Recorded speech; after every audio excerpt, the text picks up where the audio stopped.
कभी कभी इंसान के सामने कुछ ऐसा हालात आ जाता है जहाँ पे उसकी सोचने और समझने की क्षमता खत्म हो जाती है और फिर वो जल्दबाजी में गलत फैसला कर लेता है।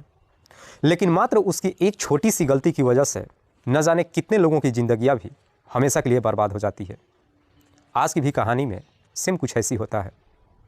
नमस्कार, आदाब, मैं हसमुद्दीन और आप देख रहे हैं सफ़र क्राइम तक। आज की जो सच्ची घटना मैं आपको सुनाने वाला हूँ, ये घटना है उत्तर प्रदेश की।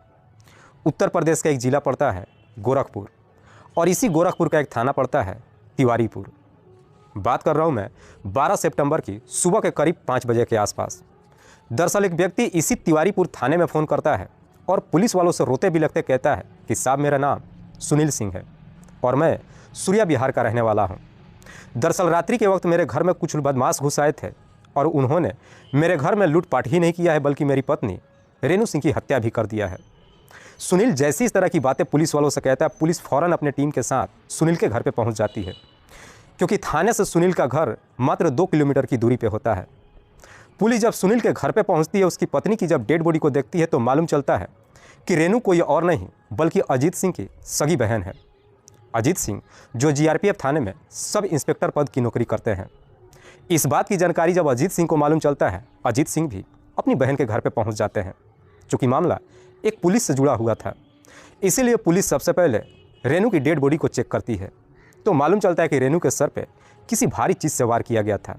उसके घर के अंदर का सारा सामान भी जहाँ तहाँ बिखरा हुआ था। घर में एक लोहे का अलमारी था, उसका दरवाज़ा भी खुला हुआ था। पुलिस जब घटनास्थल की मुआयना करती है तो कमरे में सोने की एक कान की बाली भी मिलता है। पुलिस जब उस बाली को लेकर सुनील को दिखाती है तो सुनील उस बाली को देख करके कहता है कि साहब, ये मेरी पत्नी रेनू सिंह गई है। पुलिस सोचती है कि शायद बदमाश यहाँ से लूटपाट करके जब जा रहे थे ये बाली यहाँ पे गिर गया होगा। पुलिस जा कर के उस अलमारी को चेक करती है। अलमारी से भी सारा सामान इधर उधर गायब हुआ पड़ा था। पुलिस जब इस घटना के बारे में सुनील से पूछताछ करती है तो सुनील कहता है कि साहब, सुबह 4 बजे के आसपास मैं मॉर्निंग वॉक के लिए निकला था। करीब 5 बजे के आसपास जब मैं वापस अपने घर पर आया तो मैं यहाँ से 3 लोगों को जाते हुए देखा। दरअसल उन लोगों ने ही मेरी पत्नी की हत्या किया है और अलमारी से दरवाज़ा तोड़ करके सारा सामान भी लूट लिया है। लेकिन पुलिस जब अलमारी का ताला चेक करती है तो मालूम चलता है कि दरवाजे को जोर ज़बरदस्ती से नहीं तोड़ा गया था बल्कि उसे शायद एक चाबी से खोला गया था। पुलिस को थोड़ा सा संदिग्ध तो लगता है, लेकिन फिर भी इस बारे में सुनील से कुछ पूछताछ नहीं करती है, बल्कि पुलिस सबसे पहले रेनू की डेड बॉडी को अपने कब्जे में लेती है और उसे पोस्टमार्टम के लिए भेज देती है। और फिर सुनील के तहरीर पर धारा 302 के तहत अज्ञात अपराधियों के विरोध में मुकदमा दर्ज करती है और इस केस की छानबीन करना शुरू करती है। अगले दिन 13 सितंबर को इधर जब रेनू का पोस्टमार्टम रिपोर्ट आता है, उसमें एक बड़ा ही चौंकाने वाला खुलासा होता है। दरअसल पोस्टमार्टम रिपोर्ट में बताया जाता है कि रेनू की मौत रात्रि के करीब 12 से 1 बजे के आसपास हुई है। जैसे इस तरह का पोस्टमार्टम रिपोर्ट आता है, पुलिस को सुनील पे और गहरा शक चला जाता है। लेकिन इसके बावजूद भी पुलिस सुनील से कुछ पूछताछ नहीं करती है, बल्कि रेनू का डेड बॉडी सुनील के हवाले कर देती है और फिर जा करके सुनील से पूछताछ करती है कि वो अपराधी किस रास्ते से भाग करके गए थे।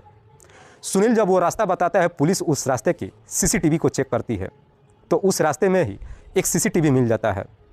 पुलिस जब उस CCTV को चेक करती है तो मालूम चलता है कि रात्रि के करीब 4 बजे के आसपास उस CCTV में सुनील जाते हुए दिखाई देता है। उसके हाथ में एक थैला भी होता है।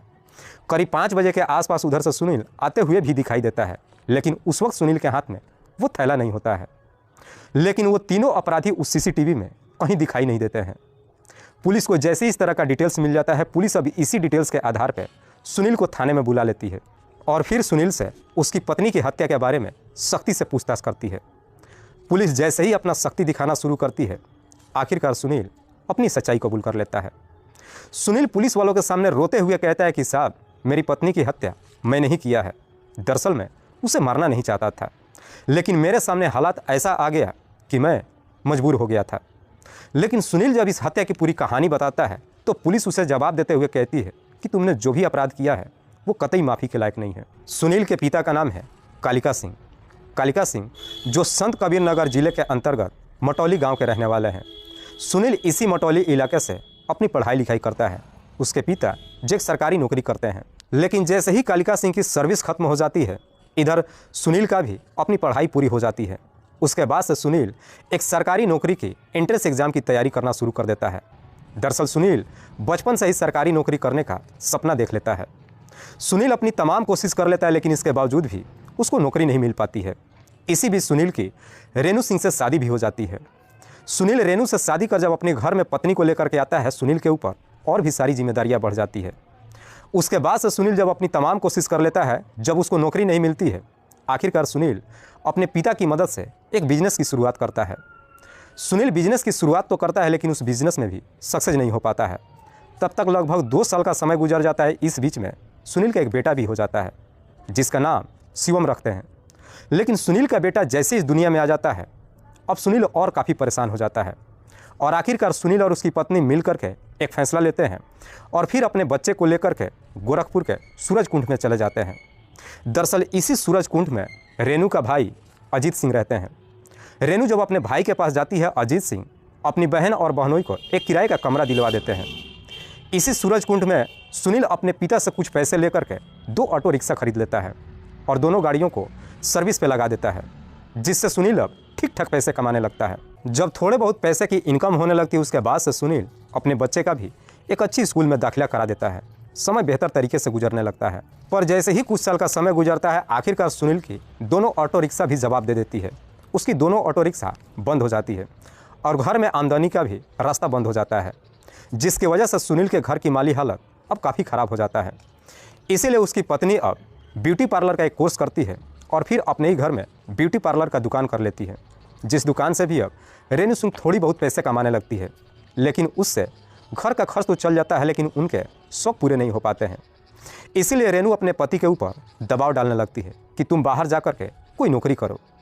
रेणु जब अपने पति को बाहर भेजने के लिए कहती है, सुनील अपनी पत्नी की बात मानने के लिए तैयार ही नहीं होता है, बल्कि हाथ पे हाथ रखकर अपने घर में बैठ जाता है, जिसकी वजह से पति पत्नी के बीच में अब झगड़े तकरार होना शुरू हो जाता है। रेणु और उसके पति के बीच में जब झगड़े तकरार शुरू होता है, इस वजह से उसके बेटे शिवम के ऊपर भी काफ़ी बुरा असर पड़ता है। इसलिए रेणु अपने बेटे को अब आगे की पढ़ाई करने के लिए दिल्ली शहर में भेज देती है। इधर शिवम भी 12वीं की पढ़ाई करने के बाद जब दिल्ली शहर में आता है, आकर इंट्रेंस एग्ज़ाम की तैयारी करने लगता है। लेकिन जैसे ही कुछ दिन का और समय गुजरता है, रेणु को एक ऐसी बीमारी हो जाती है कि जब सुनील अपनी पत्नी को डॉक्टर के पास लेकर के जाता है, तो डॉक्टर रेणु को चेक करने के बाद कहते हैं कि इनका ऑपरेशन करना पड़ेगा और इस ऑपरेशन में लगभग 25 से 30 हज़ार रुपये का खर्च बैठेगा। जैसे ही 25 से 30 हज़ार रुपये का खर्च सामने आता है, सुनील अपना सर पकड़ के बैठ जाता है। हालांकि पति पत्नी के बीच काफ़ी झगड़े तकरार तो होता है, लेकिन इसके बावजूद भी सुनील जहां तहां से पैसे का इंतजाम करता है और जून महीने में अपनी पत्नी का ऑपरेशन करवा देता है। इधर रेणु का ऑपरेशन तो हो जाता है, लेकिन उसके बाद से डॉक्टर रेणु को बेड रेस्ट दे देते हैं। रेणु ऑपरेशन करा करके जब अपने घर में आती है, बेड पे ही पड़े रहती है। लेकिन रेणु जब बेड पे रहना शुरू कर देती है, उसके बाद से रेणु के अंदर भी चिड़चिड़ापन जैसा हो जाता है। हर छोटी मोटी बातों को लेकर अपने पति से झगड़े तकरार करना शुरू कर देती है। तब तक इधर सुनील के ऊपर भी ढेरों सारा कर्ज हो जाता है। सुनील को समझ में नहीं आता है कि आखिरकार वो करे तो क्या करे। आगे का कोई रास्ता नहीं मिलता और घर में उसकी पत्नी से आए दिन हर रोज़ झगड़े तकरार होना शुरू हो जाता है। इधर रेणु जब सुनील को बाहर जाने के लिए कहती है, सुनील जब बाहर जाने के लिए तैयार नहीं होता है, तो अब रेणु सुनील को धमकी देने लगती है। कहती है कि अगर मेरी बात नहीं मानोगे और बाहर कमाने के लिए नहीं जाओगे तो मैं तुम्हें जेल भेजवा दूंगी। रेणु ये धमकी अपने पति को सिर्फ इसलिए देती है क्योंकि उसका भाई एक पुलिस वाला था। जैसे ही पुलिस का हवाला दे करके अपने पति को धमकी देती है, इधर सुनील काफ़ी गुस्से में आ जाता है। 11 सितंबर को शाम के वक्त छोटी सी बात को लेकर के पति पत्नी के बीच में झगड़े तकरार शुरू होता है। दरअसल उस दिन रेणु को हॉस्पिटल जाना था। सुनील अपनी पत्नी से कहता है कि मैं जा करके गाड़ी बुक करके लाता हूँ और तुम्हें हॉस्पिटल लेकर जाता हूँ। लेकिन रेणु अपने जीत पर उतर जाती है कि अगर मैं हॉस्पिटल जाऊँगी तो सिर्फ और सिर्फ अपनी गाड़ी से जाऊँगी, मैं किराए के गाड़ी से नहीं जाऊँगी। हालांकि बात कोई बड़ी नहीं होती है, लेकिन इसी बात को लेकर के दोनों के बीच में झगड़े तकरार शुरू हो जाता है और ये झगड़े तकरार रात्रि के 12 बजे तक चलता है। उस शाम को घर में चूल्हा तक भी नहीं जलता है। 12 बजे रात्रि तक जब झगड़े तकरार शुरू होता है, सुनील इस प्रकार से गुस्से में आ जाता है कि गुस्से में ही एक गलत फैसला कर लेता है। दरअसल अपने घर के अंदर से सिलबट्टा उठाकर लाता है और उसी से अपनी पत्नी रेणु के सर पे काफ़ी जोर से वार कर देता है, जिसकी वजह से रेणु की घटनास्थल पे ही मौत हो जाती है। रेणु जैसी इस दुनिया को छोड़ के चली जाती है, उसके बाद से सुनील भी एकदम से डर जाता है। दरअसल सुनील को अब नज़रों के सामने जेल की सलाखें दिखाई देने लगती है। इसीलिए सुनील अब अपने आप को बचाने के लिए आनन फानन में एक षड्यंत्र बनाता है। अपनी पत्नी की डेड बॉडी को उठाकर लेकर के बेड पर रख देता है और कमरे की बेहतर तरीके से सफाई कर देता है। उसके बाद से घर में पड़ी लोहे की अलमारी को खोल करके सारा सामान भी जहाँ तहाँ बिखेर देता है साथ ही साथ अपनी पत्नी के कान की एक बाली को भी उसी कमरे में गिरा देता है और फिर वहीं पे बैठ करके सुबह होने का इंतज़ार करता है। करीब 4 बजे के आसपास उस सिलबट्टे को एक थैले में लेकर अपने घर से बाहर निकलता है और जाकर अपने घर से काफ़ी दूर झाड़ियों में फेंक देता है और 5 बजे के आसपास वापस अपने घर पे आता है। 5 बजे के पास जब अपने घर पे पहुंचता है, अपने षड्यंत्र के तहत पुलिस को फ़ोन करता है और पुलिस वालों को बताता है कि साहब रात्रि के वक्त 3 बदमाश मेरे घर में घुस आए थे। उन्होंने मेरे घर में लूटपाट ही नहीं की है बल्कि मेरी पत्नी की हत्या भी कर दिया।